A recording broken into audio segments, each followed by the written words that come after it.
नमस्ते friends. Friends, पिछले session में हमने देखा था कि इंग्लिश जो एसएससी सीजीएल का है उसमें हम कैसे स्कोर करें। तो इंग्लिश को लेके जो हमारी चिंता है या हमारा डर है इसको कैसे कम करें और इंग्लिश में स्कोर कैसे करें। तो आज के सेशन में फिर से हम देखते हैं फ्रेंड्स कुछ प्रैग्मेटिक अप्रोचेस कि जिसके भरोसे हम अपनी इंग्लिश में स्कोर बहुत जल्दी से बढ़ा सकते हैं। तो उसके पहले here is a brief introduction of mine. My name is Ashish Tengre. For more than 11 years I have been preparing students for banking examination and SSC CGL examination. इसके अलावा मेरी 2 बुक्स पब्लिश हुई है। एक है English score booster, that book is for SSC CGL, और English scoring मेरी book है वो आईबीपीएस के पैटर्न के लिए। तो चलिए फ्रेंड्स डिस्कस करते हैं। आज हम अप्रोचेज डिस्कस करने वाले हैं। कल भी मैंने थोड़ा सा आपको बताया था कि लैंग्वेज को अगर हमने इंग्लिश को अगर हमने लैंग्वेज की तरह देखा तो क्या क्या चेंजेस हमारे पर्सपेक्टिव में हो सकते हैं। जैसे कल मैंने आपको समझाया था कि if you look upon English as a language definitely you will be able to widen the horizon of your reading sources. तो रीडिंग सोर्सेज हम बहुत ही तेजी से बढ़ा सकते हैं, जिसका मतलब होता है हम कुछ भी पढ़े तो हम इंग्लिश में बड़े सतर्क रहेंगे। ये वर्ब है, ये एडजेक्टिव है, सब्जेक्ट वर्ब एग्रीमेंट है, यहाँ पे ग्रामेटिकल मिस्टेक है, तो होगा क्या, बहुत जल्दी हमारा इंग्लिश इंप्रूव होगा। अब देखिए friends, fill in the blank. ये फिल इन द ब्लैंक से रिलेटेड जो भी क्वेश्चंस होते हैं उसमें हम कई बार देखते हैं कि बच्चों को बड़ी परेशानी होती है। क्लोजेट टेस्ट सॉल्व करना होता है तो बहुत बार बच्चे बोलते हैं कि मेरा सब कुछ सॉल्व हो रहा है लेकिन क्लोजेट टेस्ट में मेरे मार्क्स जाते हैं। अगर हम टीयर 1 की बात करते हैं तो क्लोजेट टेस्ट पूछा जाता है 10 मार्क्स के लिए। 5 fillers are there, means 5 questions are there, तो 10 मार्क्स का सवाल है और 10 मार्क्स का क्लोजेट टेस्ट पूछा जाता है। फिर बाद में आपको फिलर्स पूछे जाते हैं, जैसे कि 2 सिंगल फिलर के क्वेश्चन आए जिसका मतलब 4 मार्क्स हो गए। तो ये 14-15 मार्क्स का जो सेक्शन है हम कैसे इस पे हम अपनी मास्टरी गेन करें ताकि हमारा गलत ना हो, वो देखिए मैं अप्रोच आपके साथ डिस्कस करता हूँ। यहाँ लिखा है unless you study hard you will filler. ये विल है तो विल प्लस यहाँ पे V1 का फिलर होना चाहिए। ग्रामर को हमेशा अप्लाई करना है आपको फिल इन द ब्लैंक्स में। ये किससे होता है, ऑप्शंस में। ये जो ऑप्शंस होते हैं, ऑप्शंस में जैसे ही आपको कॉन्ट्रास्ट दिखे तो आप समझ जाना कि मुझे यहाँ पे क्या करना है, यहाँ पे मुझे एलिमिनेशन करना है। एलिमिनेशन तभी हो सकता है फ्रेंड्स जब आपको ऑप्शंस में कॉन्ट्रास्ट दिखे। अब ये देखिए फेल है, पास है, ये भी V1 है, वर्ब की फर्स्ट फॉर्म है, ये भी V1 है, वर्ब की फर्स्ट फॉर्म है, ये भी V1 है। बट भाई कई बार बच्चों को पूछता हूँ कि इसको V2 बोल देते क्योंकि उनको ईडी दिखता है। ये सक्सीड V1 है क्योंकि V1 को ईडी लगता है तो फिर पास्ट टेंस बनता है, तो सक्सीड तो कोई वर्ब नहीं है, तो सक्सीड V1 हुआ। अभी रिग्रेटफुल का सफिक्स देखिए, जितने भी इंग्लिश के वर्ड्स फुल वाले या लेस वाले वर्ड्स है, जैसे बाउंटीफुल है, हम बोल सकते ब्यूटीफुल है, प्लेंटीफुल है, ये सारे वर्ड्स क्या बनेंगे फ्रेंड्स, एडजेक्टिव। तो रिग्रेटफुल है, ये एडजेक्टिव है, इसको हम बोलते हैं कॉन्ट्रास्ट। ये देखिए V1 V1 V1 एडजेक्टिव। हम समझेंगे यहाँ पे विल प्लस, अगर यहाँ पे बी लिखा होता ना, यहाँ बी होता तो हम सारे ऑप्शन को एलिमिनेट करते और इस ऑप्शन को चुनते, बट अभी यहाँ पे बी नहीं है तो ये हमारा सबसे पहले ऑप्शन कैंसिल हुआ। अब ये देखिए पास पॉजिटिव टोन में है, ये नेगेटिव, ये भी पॉजिटिव टोन में और ये यहाँ पे नेगेटिव टोन में है। अब हमें देखना है अनलेस। अनलेस का मीनिंग क्या होता है फ्रेंड्स, इफ नॉट। तो अनलेस हमेशा देता है कॉज। ये हमारा रीडिंग का पैटर्न होना चाहिए इंग्लिश में कि अनलेस में मुझे कॉज एंड इफेक्ट मिलता है, बिकॉज में मुझे कॉज एंड इफेक्ट मिलता है, अनलेस में मुझे नेगेटिव कॉज मिलता है तो फिर उसका इफेक्ट भी नेगेटिव होगा, जैसा कॉज वैसा इफेक्ट। ये मैं सारी स्ट्रेटेजी आपको कंजंक्शन के टॉपिक में आपके साथ शेयर करूंगा जो बहुत ही यूजफुल होती है, जिसमें हाउएवर, ऑल्दो ऐसे वर्ड्स होते हैं। तो अनलेस यू स्टडी हार्ड, इसका कॉज हमारा नेगेटिव है। अगर आप पढ़ाई नहीं करते हैं तो यहाँ पे of course you will fail. अब ये दोनों ऑप्शन हम पहले ही कट कर सकते थे। कैसे, सक्सीड का मीनिंग, पास का मीनिंग एक ही जा रहा है, हम एलिमिनेशन से भी देख सकते थे कि ये तीनों ऑप्शन गलत, ये ग्रामेटिकली गलत था, ये टोनल गलत था। तो मैं आज आपके साथ शेयर करने वाला हूँ friends strategy, fill in the blanks के क्वेश्चन के साथ कैसे डील किया जाता है, एरर स्पॉटिंग में एक अप्रोच कैसे डेवलप किया जाता है, ये सब। जैसे देखिए एक और क्वेश्चन मैं आपके साथ डिस्कस करना चाहता हूँ जिसमें भी और मैं फिर से प्रैग्मेटिक अप्रोच आपके साथ शेयर करूंगा। देखिए यहाँ डायरेक्शन दिया है, choose the similar of the word in the context of the sentence given below. अब ये पैटर्न सभी ने देखा होगा, आजकल के जितने भी सीजीएल के एग्जाम्स होते थे हम देखते हैं टीयर 1 में, टीयर 2 में ऐसे क्वेश्चंस पूछे जाते हैं जिसमें एक सेंटेंस में एक वर्ड बोल्ड में दिया जाता है या फिर अंडरलाइन किया होता है और बोला जाता है कि कॉन्टेक्स्ट में इस वर्ड का सिनोनिम बताइए या फिर एंटोनिम बताइए। इसमें क्या करना है, बिकॉज ऑफ ट्रिमेंडस प्रैक्टिस, तो इस क्वेश्चन के पैटर्न वो मैं अभी आपके साथ डिस्कस करता हूँ। Because of tremendous practice and perseverance he did he job well, ये वेल वर्ड है जिसका हमें सिनोनिम पूछा है। अब इस पैटर्न में क्या होता है फ्रेंड्स, बहुत बार बच्चे ना they jump to the conclusion, तो they accept reactive solving rather than proactive solving. अभी मैं आपको फर्क बताऊंगा। रिएक्टिव सॉल्विंग में क्या होता है, हम बस ऑप्शंस को देख के ना रिएक्ट करते हैं कि ये ऐसा है तो ऐसा हो जाएगा। और प्रोएक्टिव सॉल्विंग क्या होती है, प्रोएक्टिव सॉल्विंग में होता है एलिमिनेशन। आप देखते हैं, क्योंकि देखिए सीजल में हमारे पास 4 ऑप्शंस है, ऑफकोर्स 4 ऑप्शन में से 3 ऑप्शन तो गलत है। अब ये 3 ऑप्शन जो आपको गलत दिए उसका कुछ ना कुछ बेस होता है। अब इसका बेस मैं आपके साथ शेयर करता हूँ। ये बेस क्या होता है, आप देख लीजिए किसी भी क्वेश्चन में देख लीजिए आप फिल इन द ब्लैंक के, आपको ये जो मैं बेस बोल रहा हूँ रॉन्ग ऑप्शंस का, वो होता है। क्या बेस होता है उसका? एक तो हो सकता है वो ऑप्शन ग्रामेटिकली रॉन्ग हो, इसका मतलब हमें ग्रामेटिकली रॉन्ग ऑप्शन को एलिमिनेट करना आना चाहिए, उस ऑप्शन को कभी नहीं चुनना। और एक बात मैं आपको बताना चाहता हूँ, ग्रामेटिकली जो रॉन्ग ऑप्शन होता है जनरली एग्जामिनर्स क्या करते हैं, उसको कॉन्टेक्सचुअली सही रखते हैं, क्योंकि बच्चे उसमें फंसे है ना। तो बच्चा क्या होता है, कॉन्टेक्सचुअली उस कॉन्टेक्स्ट में वो वर्ड तो सही जाता है लेकिन वो ग्रामर में फिट नहीं होता, तो फिर वो गलत होता है। दूसरी बात होती है टोन। जैसे अभी इसके पहले हमने क्वेश्चन देखा था, ये यहाँ पे ग्रामेटिकली सही हो रहा था, यू विल पास या you will succeed, you will plus V1, but ये टोन में फिट नहीं हो रहा था। देखिए इसका टोन है नेगेटिव, अगर पढ़ाई नहीं करोगे तो फिर पास कैसे होगे, ये टोन। दूसरी बात मैंने बताई टोन, पहली बात मैंने आपको बताई ग्रामर। तीसरी बात होती है रेलिवेंस। रेलिवेंस का मतलब होता है उस वर्ड का कॉन्टेक्स्ट। इस वर्ड का कॉन्टेक्स्ट मतलब क्या होता है, ये किसी के माइंड में सवाल आएगा, ये मॉडिफायर में मैं पूरा डिटेल करूंगा आपको। तो कॉन्टेक्स्ट ऐसा होता है कि वर्ब का फिलर है तो हमें सब्जेक्ट और ऑब्जेक्ट के पास जाना है, क्योंकि उसका कनेक्शन वही होता है। एडजेक्टिव का फिलर अगर आपको दिया है तो of course you have to find out that particular noun जिसको वो एडजेक्टिव मॉडिफाई कर रहा है। अगर ये हमने ढूंढा तो ही हम एडजेक्टिव का फिलर सॉल्व कर सकते हैं, अदरवाइज नहीं। वो भी मैं आपके साथ डिस्कस करूंगा। अगर एडवर्ब का फिलर तो हमें देखना पड़ता है कौन सी पार्ट ऑफ स्पीच के साथ कनेक्टेड है। जैसे कि यहां देखिए, अभी आप ये सिनोनिम तो हम सॉल्व कर रहे हैं, लेकिन यहां पे वेल दिया है, वेल का सिनोनिम। मैं थोड़ा सा समय देता हूं आपको कि आप सोचें इसमें भी क्या आंसर होना चाहिए।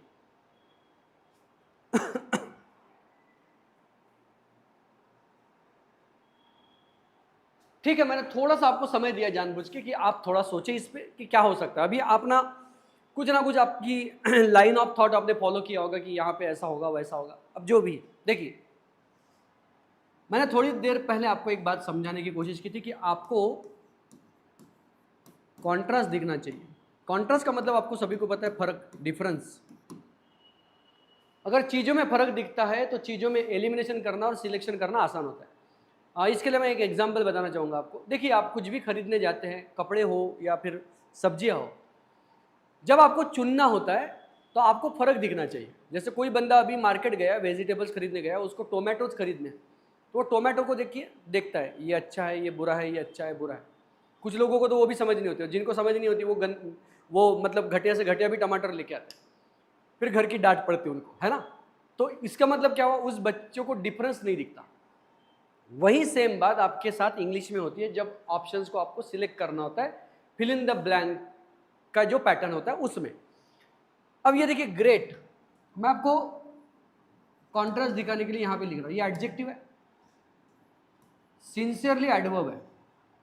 अब आपको परेशान होने की जरूरत नहीं, अरे यार इन्होंने तो लिख दिया एडजेक्टिव है, एडवर्ब है, ये अलाना है, ये फलाना है, हमें कैसे समझेगा, ये आपकी दिक्कत हो सकती है।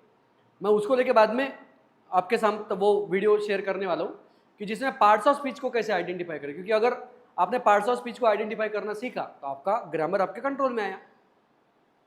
अब ये परफेक्ट देखिए, ये भी एडजेक्टिव है और यहाँ पे कॉम्पिटेंटली फ्रेंड्स ये एडवर्ब है। इसका मतलब ये है 2 ऑप्शन हमारे पास एडजेक्टिव में, 2 ऑप्शन हमारे पास एडवर्ब में। अब हम इसको अप्रोच फिर से समझते कि इसमें एलिमिनेशन कैसे होगा। कॉन्ट्रास्ट दिखा तो फिर आपका एलिमिनेशन होगा। अब एलिमिनेशन के लिए आपको क्या करना पड़ेगा, वेरीफाई। तो चलिए वेरीफाई करते हैं, देखते हैं। Because of tremendous practice and perseverance he did his job well. अब हमें देखना है कि ये वेल एडजेक्टिव है कि एडवर्ब है। क्यों हमें ये देखना है, क्योंकि देखिए किसी भी लैंग्वेजेस में फ्रेंड्स, कोई भी लैंग्वेज हो, let it be Marathi, Hindi, Urdu, Gujarati, Kannada, कोई भी लैंग्वेज में अगर सिनोनिम किसी वर्ड का चुनना है या एंटोनिम चुनना है तो उसका ग्रामेटिकल क्लास कभी चेंज नहीं होता फ्रेंड्स। क्या कहा मैंने, बड़ा ध्यान दीजिए आप इस बात की तरफ मेरी, कि ग्रामेटिकल क्लास चेंज नहीं होता है। मतलब क्या होता है, अगर कोई वर्ड एडजेक्टिव है उसका सिनोनिम आप चुन रहे हैं तो एडजेक्टिव ही रहेगा। अगर कोई वर्ड वर्ब है तो उसका सिनोनिम चुन रहे हैं आप तो वो वर्ब ही रहेगा। और वर्ब का एंटोनिम भी अगर आप चुन रहे हैं तो वो भी वह भी रहेगा। जैसे देखिए ना, आना जाना, अमीर गरीब, अमीर गरीब ही नहीं हो सकता है ना। जैसे हम बोलते हैं कि दिलदार है तो उसका सिनोनिम भी क्या होगा, उदार, है ना। बड़ा दिल वाला जो आदमी है उसको अपन बोलते हैं उदार है, तो दिलदार है। ये देखिए एडजेक्टिव एडजेक्टिव है। लेकिन आप ये नहीं बोल सकते कि दिलदार और कंजूसी, ये कंजूसी नहीं हो सकता। दिलदार है तो एंटोनिम क्या होगा, कंजूस। मतलब वो देखिए दिलदार एडजेक्टिव है तो कंजूस भी एडजेक्टिव है। तो ये ग्रामेटिकल क्लास चेंज नहीं होता। मतलब हमें सबसे पहले ये बात को वेरीफाई करना है कि यहाँ जो वेल दिया है इसकी पार्ट ऑफ स्पीच क्या है। अब पार्ट ऑफ स्पीच आइडेंटिफाई करने का सबसे बढ़िया तरीका आपके पास होता है, वो होता है मॉडिफायर। मॉडिफायर, हाँ फ्रेंड्स, मॉडिफायर। मॉडिफायर मतलब कौन सा वर्ड किस वर्ड के साथ कनेक्टेड है। जैसे देखिए ना, ये यहाँ पे फैन है, ये मेरे हाथ में पेन है, ये यहाँ पे बोर्ड है ना। अगर मैं बोलता हूँ ये दिस फैन, तो दिस से पता चलता है कि दिस फैन में ये फैन नाउन है क्योंकि दिस एडजेक्टिव है यहाँ पे। और मैं कहता हूँ कि आपकी जो बातें हैं मुझे, मेरे अंदर की जो इच्छा है उसको फैन करते हैं, तो your speech fans my desire. तो यहाँ पे वो फैंस क्या बन गया, वर्ब बन गया। मतलब वो जो फैन हमने देखा था नाउन है, वो सेंटेंस में मैं कैसे यूज करता हूँ उस पर डिपेंड करता है कि वो वर्ब है कि नाउन है कि एडवर्ब। इसको बोलते हैं मॉडिफायर। अब हम इसका मॉडिफायर चेक करते हैं। देखिए प्रैक्टिस की वजह से यहाँ पे हम देखते हैं ही डिड, ये वेल किसको मॉडिफाई कर रहा है, जॉब को अगर कर रहा है तो ये एडजेक्टिव है। और अगर ये वेल डिड को मॉडिफाई कर रहा है तो हमें समझना है ये डिड वर्ब है तो फिर ये एडवर्ब बनेगा। जॉब नाउन है तो फिर ये एडजेक्टिव बनेगा। तो हम देखते हैं हम कैसे बोलते हैं, ही स्पीक्स लाउड या loudly, he speaks English fluent या फ्लुएंटली। अब ही स्पीक्स इंग्लिश है तो क्या होगा, फ्लुएंटली होगा, क्योंकि वो फ्लुएंटली किसको मॉडिफाई कर रहा है, स्पीक्स। और he speaks fluent English. But यहाँ पे क्या लिखा है, he did he job well, मतलब जॉब के लिए नहीं है, उसने अपना काम किया। कैसे किया, वेल, इसलिए हम किसी को बोलते well done, you did your job well. तो वेल यहाँ पे मॉडिफाई किसको कर रहा है फ्रेंड्स, डिड को, जो कि वर्ब है। अब ये वर्ब को मॉडिफाई कर रहा है, इसका मतलब हमें क्लियर हो गया कि ये एडवर्ब है। ये एडवर्ब है, इसका मतलब हम एलिमिनेशन के लिए वेरीफाई करेंगे तो हमें पता चलेगा ये एडजेक्टिव ऑप्शन कैंसिल, ये एडजेक्टिव कैंसिल। तो टू ऑप्शंस विच वर ग्रामेटिकली रॉन्ग, हमने उनको एलिमिनेट किया। अब हमारे पास दो ऑप्शन बचे, एक है सिंसियरली, एक है कॉम्पिटेंटली। हमने ग्रामेटिकल रॉन्ग ऑप्शन, जो मैंने आपको बोला था 3 तरह का, तो मतलब 3 बातें होती है जिसमें बेस होता है रॉन्ग ऑप्शंस का। तो हमने देखा था, एक है ग्रामेटिकली रॉन्ग ऑप्शन को रखना, एक टोन में और एक कॉन्टेक्स्ट में। अभी यहाँ पे टोन कुछ नहीं है, देखो पॉजिटिव टोन है, इसका भी टोन पॉजिटिव है, तो हमें टोन यहाँ पे हेल्प नहीं करेगा। अभी हमें क्या हेल्प करेगा, कॉन्टेक्स्ट। कॉन्टेक्स्ट मतलब वो वर्ड किसके साथ कनेक्टेड है। अभी देखिए, बहुत ज़्यादा, ट्रिमेंडस का मतलब होता है बहुत ह्यूज, बहुत ज़्यादा प्रैक्टिस और परसिवरेंस। परसिवरेंस मतलब कंटिन्यूटी की वजह से। अब बताइए कोई बंदा बहुत प्रैक्टिस करता है और कंसिस्टेंसी से काम करता है, तो उसकी वजह से वो अपना काम कैसे करेगा, सिंसियरली करेगा कि कॉम्पिटेंटली करेगा। यहाँ लॉजिक की जरूरत है, सिर्फ ग्रामर से काम नहीं चलने वाला है। अब देखिए आपके मन में ना एक बड़ा सा डायलेमा में आप खुद को पाएंगे, यार ये अभी सिंसियरली होगा कि कॉम्पिटेंटली होगा। ये जो हम सोच रहे हैं ना फ्रेंड्स, अभी ये हमारी इंग्लिश की सबसे बड़ी दिक्कत है, इसको समझिए आप। अब आपको ये समझना है कि कोई आदमी अगर बहुत प्रैक्टिस करता है तो उसकी वजह से, ये बिकॉज ऑफ है जो कि हमें कॉज दे रहा है।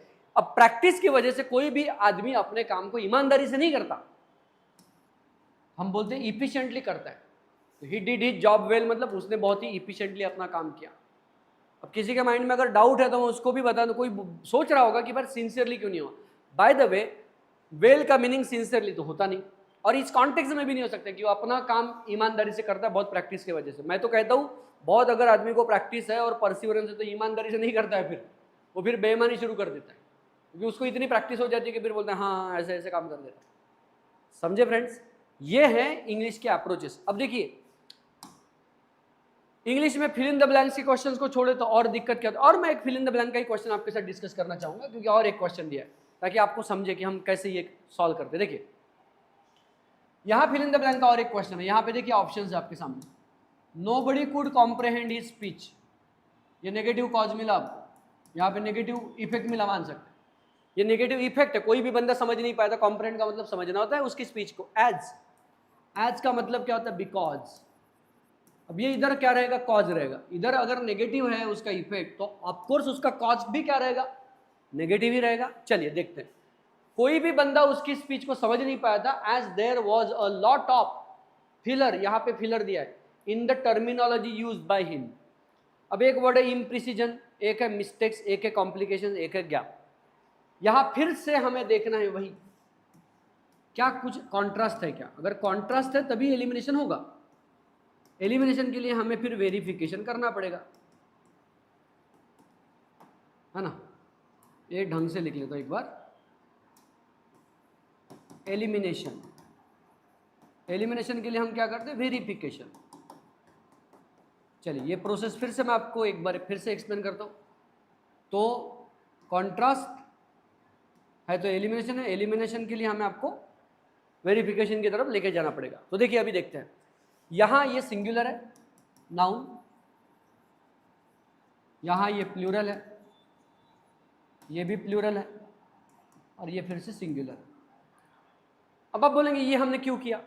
ऑफ कोर्स ऑप्शंस को देख के ये देखो फर्क, ये सिंगुलर, ये सिंगुलर, ये दो प्लूरल, इसी को हम क्या बोलते हैं? कॉन्ट्रास्ट। यही तो फर्क है ना। अब ये फर्क जब दिखेगा तभी तो हम एलिमिनेशन कर पाएंगे। अभी सारी चीजें V1 में होती है, या सारी चीजें प्लूरल होती या सारी चीजें सिंगुलर होती, तो हमें फर्क दिखता क्या? तो हम एलिमिनेशन क्यों करते हैं, है ना। अब हम देखेंगे देयर वॉज, यहां लिखा है एज देयर वॉज, ये वर्ब आया। आपने ये रूल पढ़ा है कि नहीं पता नहीं, लेकिन आपको बता देता हूं, सब्जेक्ट एंड वर्ब का बड़ा इंपॉर्टेंट रूल है। देयर और हियर ये एडवर्ब्स है, इनके केस में क्या होता है? पहले वर्ब आता है और उसके बाद उसका सब्जेक्ट आता है। जैसे अपन बोलते देयर इज अ बॉय और देयर आर बॉयज, मैंने देयर के बाद देखिए इज भी वर्ब यूज किया, आर भी यूज किया, तो देयर का कोई वर्ब नहीं होता क्योंकि वो एडवर्ब है। तो देयर इज अ बॉय, ये इज वर्ब क्यों है? क्योंकि आगे बॉय है। और देयर आर बॉयज क्यों हो रहा है? क्योंकि आगे इधर बॉयज सब्जेक्ट है हमारा। अब यहां पे हम देखेंगे वॉज दिए और वॉज है तो ये सिंगुलर है, ये सिंगुलर है, इसका मतलब क्लियर है कि यहाँ पे वर्ब अगर सिंगुलर है तो ये हमारे प्लूरल वाले ऑप्शंस कट। बट हो सकता है किसी ने ये ऑप्शन चुना हो। इसका मतलब क्या होता है? हम ऑप्शन कई बार फिलर्स में ऐसे चुनते हैं जो ग्रामेटिकली रॉन्ग होते हैं और जिसमें हमें फंसाने के लिए एग्जामिनर सफल हो जाते हैं। तो उनको हमें सफल नहीं होने देना है किसी भी कीमत पे, क्योंकि हमें सफल होना है एग्जाम में। तो हम ये देखेंगे अभी इम्प्रिसिजन है, अभी गैप है। अब ये भी सही है ग्रामेटिकली, ये भी सही है। फिर हम क्या करेंगे? टोन देखेंगे। अभी टोन में ये क्या है? नेगेटिव टोन है, इम्प्रिसिजन। और गैप हम समझ ही सकते हैं कि यार ये गैप है, कहीं पे समझने के लिए कुछ चीज़ों में गैप हो रहा है, तो फिर नेगेटिव है। अब हम देखेंगे कॉन्टेक्स्ट, क्योंकि दोनों नेगेटिव है। अगर ये प्रिसीजन होता तो हम ऐसे ही हटा देते और ऑप्शन चुन लेते थे गैप, लेकिन वैसा नहीं है। अब हम देखेंगे एज, कोई भी बंदा समझ नहीं पाया था क्योंकि there was a lot of imprecision या गैप। अब ये नाउन का फिलर है, ये देखिए ये नाउन का फिलर है। अब नाउन का फिलर जब भी कनेक्टेड है प्रेपोजिशन के साथ तो क्या करना पड़ता है पता है? ये प्रेपोजिशन के बाद का जो नाउन होता है जिसको हम ऑब्जेक्ट कहते हैं, उसके साथ उसको कनेक्ट करना पड़ता है। अगर आपने उसके साथ उसको प्रॉपरली कनेक्ट किया तो आपको समझ में आ जाता है यहां फिलर में से कौन सा वर्ड जाएगा। देखिएगा अभी क्या होगा। कोई भी बंदा उसकी बात को समझ नहीं पाया था क्योंकि there was a lot of imprecision या गैप इन, इसके इन के बाद का हम नाउन ढूंढते हैं, इन द टर्मिनोलॉजी। ये नाउन है, ये ऑब्जेक्ट वाला नाउन हमारा प्रेपोजिशन के बाद का। अब मुझे बताइए किसी बंदे ने जो यूज की गई थी उसके द्वारा वो जो टर्मिनोलॉजी, टर्मिनोलॉजी मतलब क्या होता है? टर्म्स, जिसको हम टर्मिनोलॉजी उसको वोकैबुलरी बोल सकते हैं, जो वर्ड्स थे, है ना। टर्म मतलब वर्ड ही होता है, तो ये टर्मिनोलॉजी मतलब जो वोकैबुलरी उसने यूज की थी। अब ये जो टर्मिनोलॉजी, ये वर्ड्स थे, उसमें गैप थी कि उसमें इम्प्रिसिजन थी? अब आप मुझे बताइए कोई भी बंदा वर्ड यूज कर रहा है, उसकी जो टर्मिनोलॉजी यूज कर रहा है, तो उसमें गैप होगा क्या? ये सोचना है। हाँ, ये लाइन ऑफ थॉट है कि क्या होगा यहाँ पे लॉजिकल ऑप्शन। तो टर्मिनोलॉजी में गैप की वजह से कोई भी बंदा उसकी बात को नहीं समझ पाया था, या इम्प्रिसिजन था। अब इम्प्रिसिजन कोई बोल रहा होगा कि नहीं पता, तो बड़ी गजब बात है क्योंकि उसको प्रिसाइज पता है। प्रिसाइज मतलब एक्यूरेट, प्रिसाइजली मतलब एक्यूरेटली, प्रिसीजन मतलब एक्यूरेसी। तो इम्प्रिसिजन का मतलब क्या होगा? इनएक्यूरेसी। तो हम ऑफकोर्स समझ सकते कि टर्मिनोलॉजी में क्या थी? इम्प्रिसिजन थी, इनएक्यूरेसी की वजह से। तो ऑप्शन होगा ए, गैप नहीं हो सकती। तो 3 क्वेश्चंस मैंने आज आपके साथ डिस्कस किए फ्रेंड्स, कि जिसमें हमने देखा कि फिल इन द ब्लैंक्स के जो क्वेश्चंस होते हैं उनको कैसे सॉल्व किया जाता है। और एक क्वेश्चन आपके लिए, हर तरह का क्वेश्चन मैं आपको समझाना चाहता हूँ कि देखिए फिल इन द ब्लैंक से डरने की जरूरत नहीं है, अप्रोच आपका सही है तभी आप फिल इन द ब्लैंक्स के क्वेश्चन को सॉल्व कर सकते हैं, और फिल इन द ब्लैंक के क्वेश्चन को आप सॉल्व कर सकते हैं तभी आप सीजीएल में कुछ कर सकते हैं। क्योंकि आपके 18-20 मार्क्स की बात कर रहा हूँ मैं सीजीएल के टियर 1 की, ये जो मैं आपके साथ अप्रोच डिस्कस कर रहा हूँ।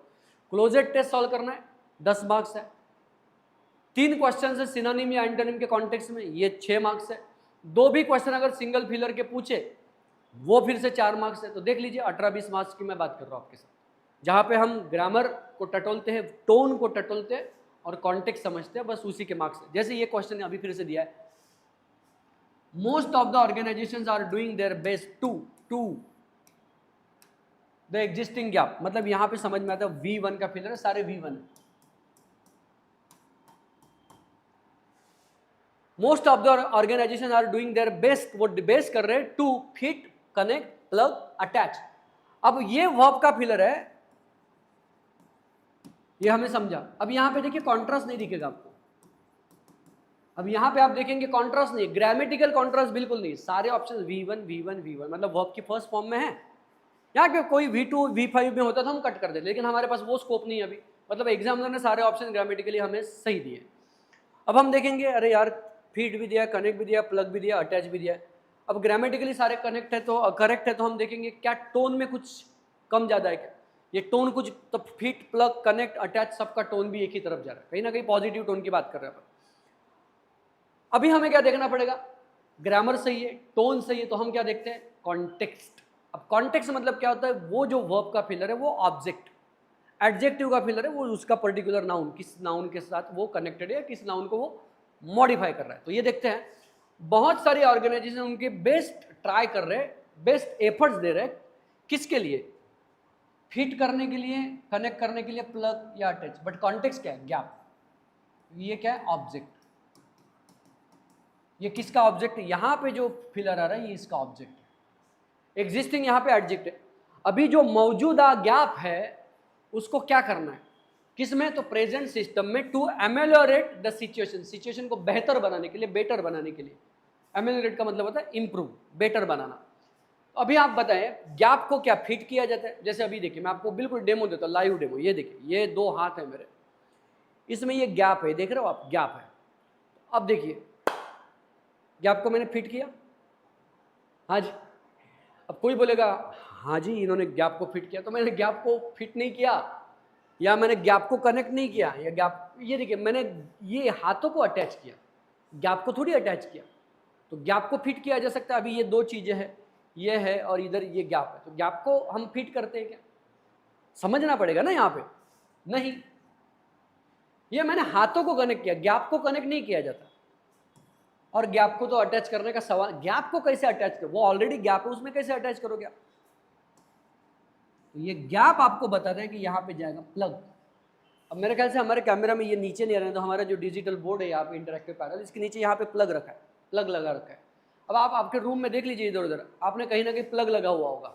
वो प्लग कहाँ लगाए थे, कि वो जो गैप होती है ना 3 पिन या 2 पिन कहते हैं वहाँ पे, वो 2 होल्स होते तो 2 पिन कहते, 3 होते तो मेरे ख्याल से 3 पिन कहते हैं। और वो जो प्लग करते हो आप बराबर देखो, वो जो गैप होते वहाँ पे, ये फ्रेज होता है इंग्लिश में, plug the gap. Plug the gap का मतलब क्या होता है, to provide what is missing, जो चीज मिसिंग है उसको प्रोवाइड करना। तो मेरे ख्याल से फ्रेंड्स आज के सेशन पे आपने फिर से समझ लिया कि फिल इन द ब्लैंक्स को, जो क्वेश्चंस होते हैं फिल इन द ब्लैंक से रिलेटेड या फिलर से रिलेटेड क्वेश्चंस होते हैं, उनको सॉल्व करने के लिए हमारे पास एक प्रैग्मेटिक अप्रोच चाहिए, जो अभी थोड़ा बहुत मैंने आपके साथ शेयर किया। अगले सेशन में फिर हम फिर से ग्रामर पे आएंगे, कि ग्रामर में हम समझने की कोशिश करेंगे कि ग्रामर ये सब कुछ आने के लिए हमें किस तरीके से बेहतर बनाना है। ये जो मैं आपको बता रहा हूँ वर्ब, एडजेक्टिव, ये मॉडिफायर, इसके और बेसिक्स में हम जाने की कोशिश करेंगे। थैंक यू फ्रेंड्स, अगला सेशन ज़रूर देखिएगा। Thank you.